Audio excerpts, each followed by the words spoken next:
So in the previous classes we have already discussed about the metals. So those materials which possess the characteristics of being hard, shiny, malleable, fusible, ductile, etc. are termed as a metal. Whenever we talk about the example of metals, that is iron, gold, silver, aluminum, copper. So these all are the metals. Students, we are just discussing about the elements. Elements are also classified as the metals and non-metal based on the different properties.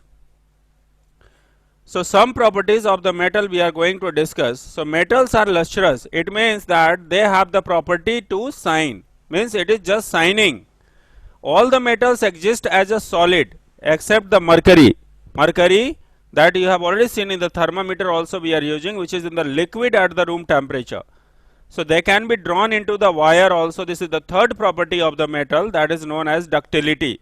It means we can convert this metal into the wire.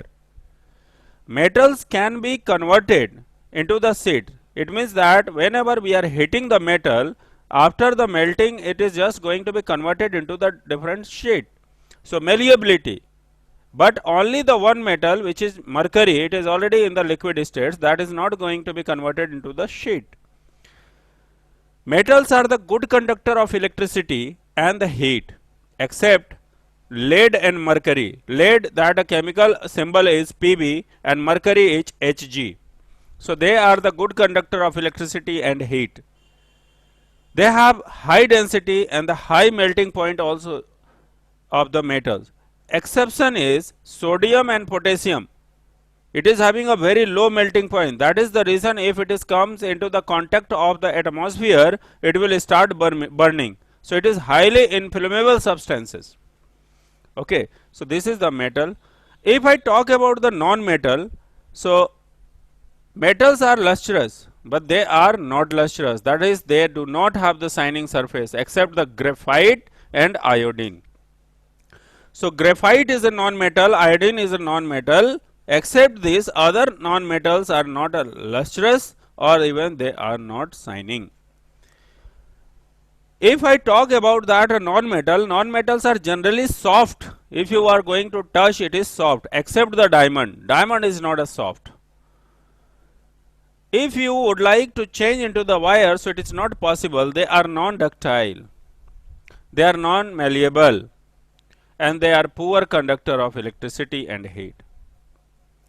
Exception, the graphite is a good conductor of electricity. It is a semiconductor. Because of that, you have already seen that we are using for making a circuit the graphite. So it is partially, it is just going to pass the electricity. So it is the poor conductor of electricity and heat. But graphite is just used for the conducting of the electricity also.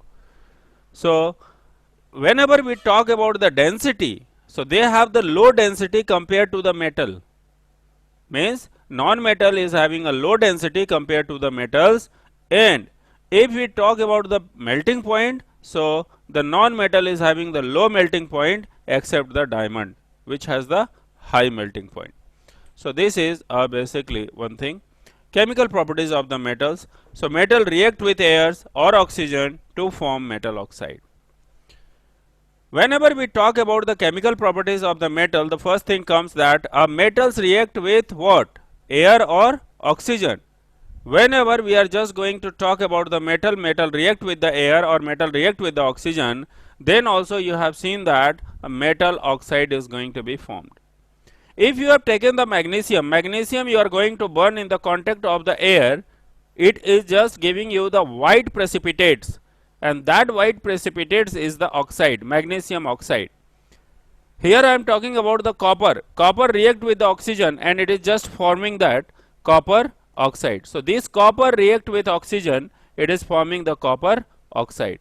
Aluminium react with the oxygen, then it is forming the aluminium oxide.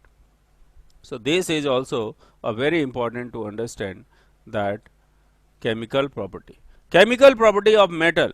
Here if I am talking about the oxide of metal can also react with both acid and base. It means here what you have seen, the metal react with the air or oxygen, and after that also that oxide of metals can react with both acid and the base.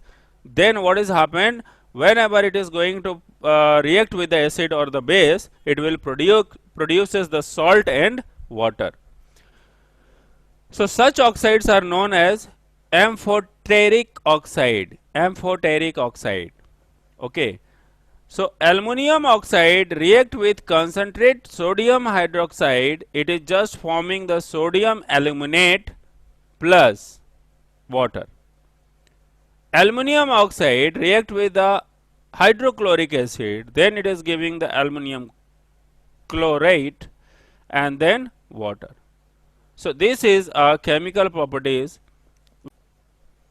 So in this you have already seen the chemical properties of the metal. So the oxide of metals can react with both acid and the base to produce the salt and water.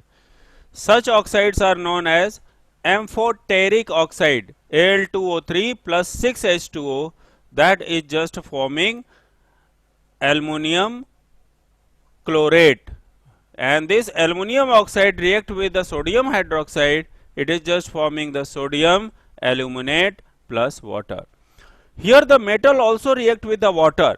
Whenever I talk about that a metal react with the water to form the metal oxide. So metal oxide it can react with the water to form the metal hydroxide. So this is also that one thing. So sodium react with water, it is forming the sodium hydroxide and hydrogen gas.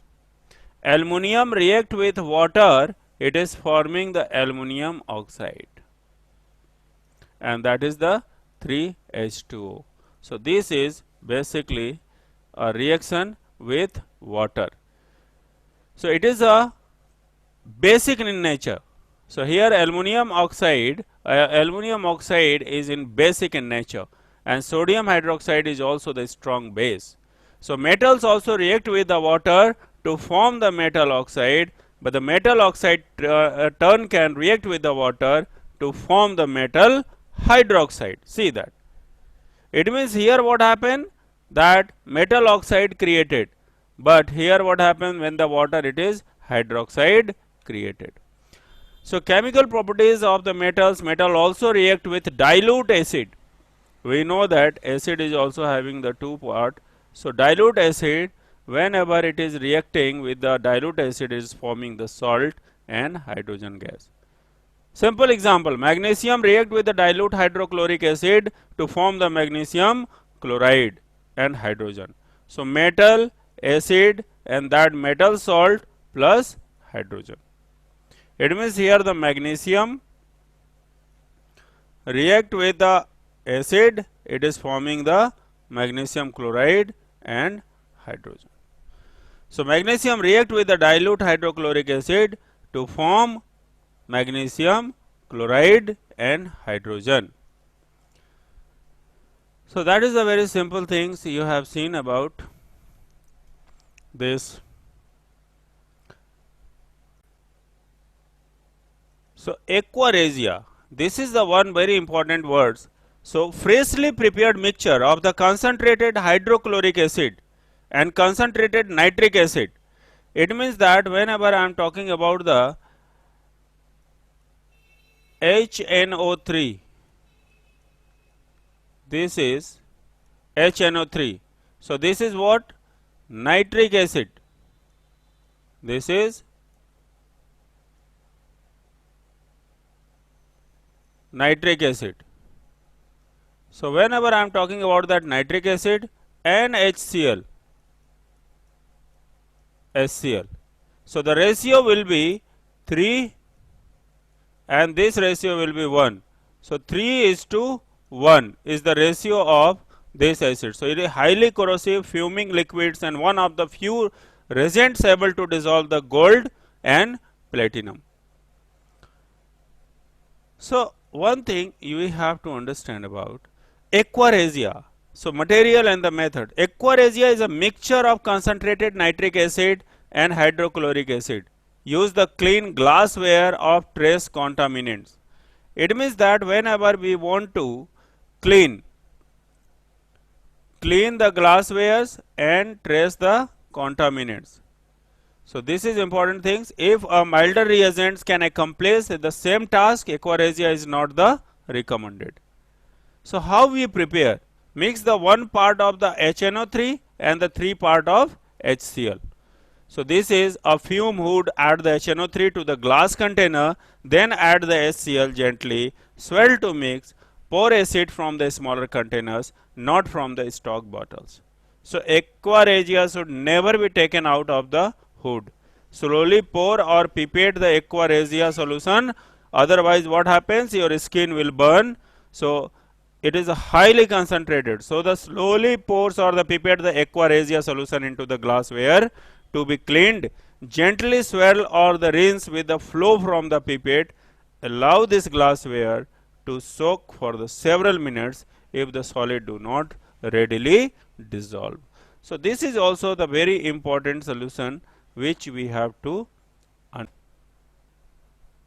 So friends, tomorrow we will discuss the topic, and that topic will be reactivity of metals, और what is the reactivity series. reactivity of metals क्या होता है, reactivity series क्या होता है, इसके बारे में हम लोग कल पढ़ेंगे.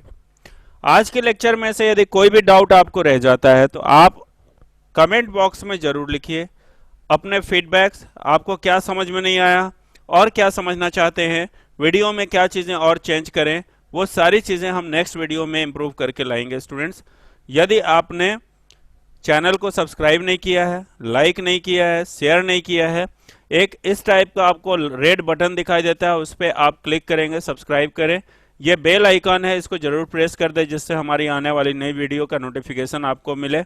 अपने दोस्तों को ज़्यादा से ज़्यादा शेयर करें स्टूडेंट्स, जिससे कि दोस्तों का भी फीडबैक आए, और लाइक करें, शेयर करें, सब्सक्राइब करें. Thank you students.